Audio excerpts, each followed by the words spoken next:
India Pakistan का ये cricket का जो एक कज़िया चल रहा है, तो उसमें रमीज़ राजा का एक छोटा सा क्लिप आया था। ये 17 नवंबर 2021 पिछले साल उन्होंने कहा था कि जी इंडिया ही सब कुछ थोड़ी है, हम भी हैं और ये हैं। सर, हम क्या इस जंग में इंडिया को हेड्स ऑन ले सकते हैं? पीसीबी का एक जवाबी बयानिया भी आया है, उससे मुतमईन हैं आप क्या भट्टी साहब? देखें अदील, कभी ना कभी तो ये चीज होना थी। जी और बिल्कुल आपने जब सवाल पूछा तो उससे पहले जब मैंने रमीज राजा का ये क्लिप सुना तो मेरा यही नुक्ता था कि मैं यहीं से आगाज करूंगा। जी देखें, हर चीज इंडिया नहीं है। इस वक्त आप बैठे हुए स्टूडियोज में अगर कैमरा ऑफ हो जाए तो अदील अजहर को कौन दिखाएगा स्क्रीन पे? बेशक। इसी तरह अगर इंडिया खुद मेलबर्न क्रिकेट ग्राउंड में इतवार को उतर जाए और पाकिस्तान की टीम कहे जी हम तो नहीं मैच खेलने जा रहे, तो सिर्फ इंडिया को देखने के लिए तो लोग नहीं आ रहे ना, लोग तो पाकिस्तान को भी देखने आ रहे हैं। राइट। तो ये मेरे ख्याल में क्रिकेट कम है, सियासत ज्यादा है।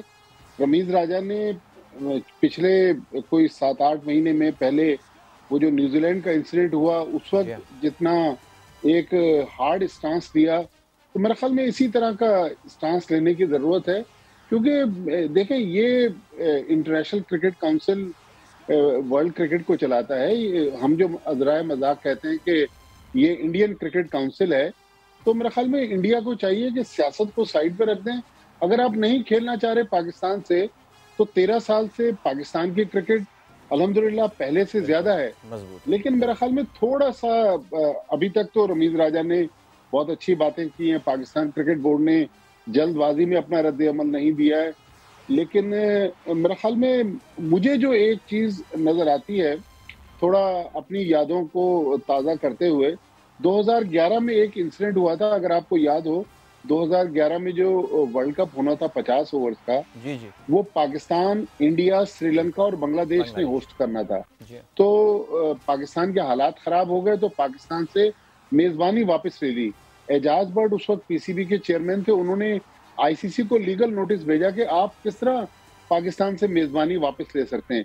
फाइनली ये हुआ कि पाकिस्तान में मैचेस नहीं हुए, लेकिन पाकिस्तान को होस्टिंग राइट्स के पूरे पैसे मिले और पाकिस्तान को जो मेजबान की हैसियत से जो पर्क्स एंड प्रिविलेजेस मिल सकती थी आईसीसी की तरफ से, वो मिली। तो ठीक। मेरा ख्याल में यहाँ पर पीसीबी इस महाज पे बिल्कुल ठीक काम कर रहा है।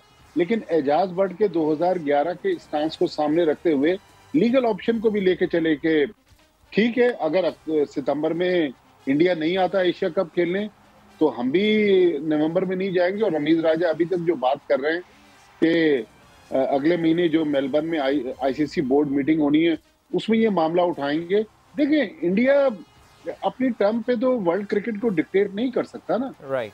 हम भी एक बड़े टेस्ट प्लेइंग कंट्री हैं, हमने वर्ल्ड कप जीता हुआ है, हमने T20 वर्ल्ड कप जीता हुआ है, हमने चैंपियंस ट्रॉफी जीती हुई है, हमने लातादाद बड़ी टीमों को उनके मुल्क में जाके हराया है, इंक्लूडिंग इंडिया। तो राइट। इंडिया किस तरह ये सोच रहा है कि वर्ल्ड क्रिकेट जो है उसकी दादागिरी से चलेगा? मेरे ख्याल में इंडिया को अब होश के नाखून लेने चाहिए। और जय शाह जो हैं उनको चाहिए कि बीजेपी की जो पॉलिटिक्स है वो क्रिकेट में ना लेकर आए। देखें, इस तरह के जो मामलात होते हैं उसमें सीने से लगाकर कार्ड को खेला जाता है। बल्कि सही। मैंने इस पे कल ट्वीट भी किया और आखिरी वक्त पे शो किया जाता है। एक साल पहले ये शोशा छोड़ना कि हम सितंबर में पाकिस्तान नहीं जाएंगे, तो फिर तो ये क्रिकेट नहीं है, ये तो क्रिकेट से हटकर कोई चीज है। बिल्कुल भट्टी साहब, जब से ज़ाहिर है बीजेपी की गवर्नमेंट आई है इंडिया में, उस वक्त से यही सिलसिला चल रहा है। जब कांग्रेस हुआ करती थी हमने देखा था कि कुछ मुश्किल हालात में भी क्रिकेट हुई है। पाकिस्तान एक दहाई पहले तक जो है वो खेलता रहा है इंडिया में क्रिकेट। लेकिन ज़ाहिर है इनका एक पॉलिटिकल टूल है, पॉलिटिकल प्लॉय है। इंडियन मीडिया इस पर बात भी नहीं करता। I am pretty sure India में भी बहुत सारे उनके बड़े क्रिकेटर्स ऐसे होंगे जो कि अपनी इस गवर्नमेंट के अगेंस्ट स्टैंड लेना चाहते हो। लेकिन आपको पता है कि वहाँ पे इस वक्त जो एक सरकारी नैरेटिव है उससे हट के कोई अपना ओपिनियन इस वक्त जो है वो इंडियन मीडिया पे लेकर आना, तो वो मौत को दावत देना होता है। बिकॉज वहाँ तो आपको पता है कि जिस लेवल की फिर सख्तियाँ और जो है मुश्किलात बर्दाश्त करनी पड़ती हैं। हर्षा भोगले का आपको याद होगा कि उनको तो कमेंट्री पैनल से ही अलग कर दिया था कि उन्होंने जो है वो कुछ बातों के ऊपर अपनी टीम को कुछ क्रिटिसाइज़ कर दिया था। लेकिन भट्टी साहब, जो बात आती है वो यही आती है कि सही है, रमीज़ राजा अगले महीने जो जब ये आईसीसी की बोर्ड मीटिंग होनी है वहाँ पे ये मैटर लेकर जाएंगे। इंडिया जाहिर है एक पावर है, 60% 65% आई थिंक रेवेन्यू वहाँ से आता है जो है। पाकिस्तान क्रिकेट बोर्ड अपने आप को अकेला नहीं पाएगा, वहाँ पे कोई और बोर्ड है जो खड़ा हुआ होगा पीसीबी के साथ और बोलेगा कि नहीं PCB has got a point. दिल से तो शायद बहुत सारे लोग ये कहेंगे, कह रहे हों, लेकिन इंडिया के खिलाफ जबान खोलना इस वक्त क्या ऑस्ट्रेलिया भी कर सकता है ये? अच्छा, मैं अदील आपके सवाल का जवाब देता हूँ। मैं जो पहली आपने बात की ना, थोड़ी उस तरफ जाता हूँ जी। अभी जब एशिया कप के दौरान मैं दुबई में था तो एक इंडियन चैनल मेरा इंटरव्यू कर रहे थे और हमने एज ए पाकिस्तानी नरेंद्र मोदी और बीजेपी सरकार के बारे में जो हमारे जहन में था हमने बयान कर दिया। तो वो रिकॉर्डिंग हो रही थी, उन्होंने रिकॉर्डिंग रुकवाई। उन्होंने कहा भाई हमारी नौकरी भी जाएगी और ये आपका पोर्शन जो है वो ऑनर करना हमारे लिए खतरे से खाली नहीं है। लिहाजा ब्रायक्रम आप मोदी साहब और बीजेपी के बारे में कोई बात ना करें इस इंटरव्यू में। एक तो ये पॉइंट मैंने कहा चलें ये बिल्कुल ऑब्वियस है, ये बिल्कुल ऑब्वियस है, कुछ बड़े रीजनेबल लोग हैं वहाँ पे, बिल्कुल इसमें कोई शक थोड़ी है। लेकिन आप जो बात कर रहे हैं बिल्कुल ऐसा ही है कि हमने अपना केस तो तनहा लड़ना है जी। इंडिया कहता है कि जी आईसीसी के जो स्पॉन्सर्स हैं 80% इंडियंस हैं, अगर इंडियन टीम विड्रॉ कर जाए तो हमारे सारे स्पॉन्सर्स विड्रॉ कर जाएंगे।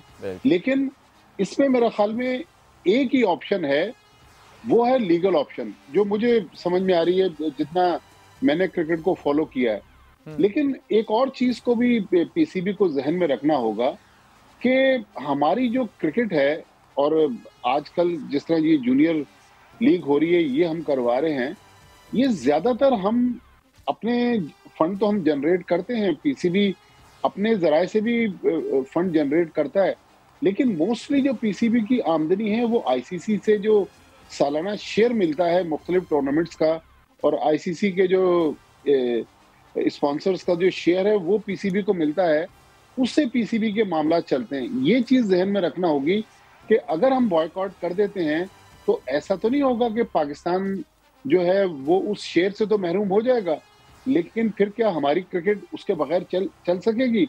लेकिन मेरे ख्याल में अगर इसको लीगल ऑप्शन के तौर पर देखें तो मेरे ख्याल में लीगल नोटिस भेजना चाहिए एशियन क्रिकेट काउंसिल को। तो रमीज राजा ने आज खत लिख दिया, इमरजेंसी मीटिंग कॉल कर ली। देखें एशियन क्रिकेट काउंसिल की तो कोई वैल्यू ही नहीं है ना, कभी 50 ओवर का टूर्नामेंट कराते हैं, कभी 20 ओवर का टूर्नामेंट कराते हैं, कभी 4-4 साल टूर्नामेंट करवाते ही नहीं है। तो एशियन क्रिकेट काउंसिल मैटर नहीं करता, लेकिन इंडिया वर्ल्ड क्रिकेट को क्या पैगाम दे रहा है आप देखें। न्यूजीलैंड की टीम जब सितंबर में वापस गई, उसके बाद रमीज राजा और पीसीबी और पाकिस्तान की गवर्नमेंट का जो स्टांस था, उसके बाद पहले ऑस्ट्रेलिया की टीम 2 महीने पाकिस्तान में रहकर गई, उसके बाद इंग्लैंड की टीम 7 T20 खेल कर गई, फिर T20 वर्ल्ड कप के बाद इंग्लैंड फिर 1 दिसंबर को पहला टेस्ट मैच है पिंडी में, टेस्ट मैच खेलने पाकिस्तान आ रहे हैं। तो इंडिया किस तरह मना कर सकता है कि वो पाकिस्तान नहीं आएगा? देखिए माजी में 2 वाकयात मैं आपके साथ शेयर करूं। 87 में जब जनरल ज़ियाउल हक साहब उस वक्त चीफ ऑफ आर्मी स्टाफ थे और प्रेसिडेंट ऑफ पाकिस्तान थे, वो जयपुर गए थे पाकिस्तान इंडिया के मैच को देखने के लिए, तो उसको क्रिकेट डिप्लोमेसी का नाम दिया गया जी। तो उस वक्त भी बीजेपी की हुकूमत थी। 2004 में जब पाकिस्तान इंडिया के क्रिकेटिंग टाइज रिवाइव हुई, पहले इंडिया की टीम पाकिस्तान आई, फिर हमने 2005 में टूर किया। मुझे याद है परवेज मुशर्रफ साहब और मनमोहन सिंह साहब फिरोजशाह कोटला ग्राउंड में मौजूद थे और क्या सीन था कि पाकिस्तान के प्रेसिडेंट और इंडियन प्रेसिडेंट ग्राउंड में जा रहे हैं। उस वक्त भी बीजेपी सरकार थी, लेकिन अब जो मेरा ख्याल शायद नहीं मनमोहन सिंह कांग्रेस के थे, उसके बाद अटल बिहारी आए थे। लेकिन अटल बिहारी के दौर में भी, लेकिन नहीं भट्टी साहब, अटल बिहारी के दौर 2005 से 2004 से 8 तक अटल बिहारी प्राइम मिनिस्टर थे। उस दौरान तो इतनी क्रिकेट इंडिया पाकिस्तान होने लगी थी कि वो लज्जत ही खत्म हो गई थी उस क्रिकेट की। बिल्कुल, देखिए बीजेपी के दौर में पाकिस्तान इंडिया के क्रिकेटिंग रवाबित बहुत बार बहाल हुए हैं और कहा जाता है कि क्रिकेट दोनों मुल्कों के दरमियान जो सियासी मामलात हैं उसमें ब्रिज का रोल प्ले करती रही है। लेकिन अनफॉर्चुनेटली अब 13 साल से जो हमने हालात देखें इसमें फिर वंस फॉर ऑल पीसीबी को फॉरेन ऑफिस के साथ बैठना चाहिए, प्राइम मिनिस्टर के साथ बैठना चाहिए। बल्कि मेरे ख्याल में इसमें तो जो हमारे पॉलिटिशियंस हैं लाइक इमरान खान चूंकि वो बड़े कप्तान रहे हैं, क्रिकेटर भी हैं, तो उनके साथ भी मुशावरत करने में कोई मुज़ायका नहीं है। एक पीसीबी एक इत्तेफाक राय तो पैदा करे कि अगर हम इंडिया के साथ हर सतह पर क्रिकेटिंग टाइज खत्म कर देते हैं, तो उसके आफ्टर इफेक्ट्स क्या होंगे, बिल्कुल। ये चीज जरूर ज़हन में रखनी चाहिए।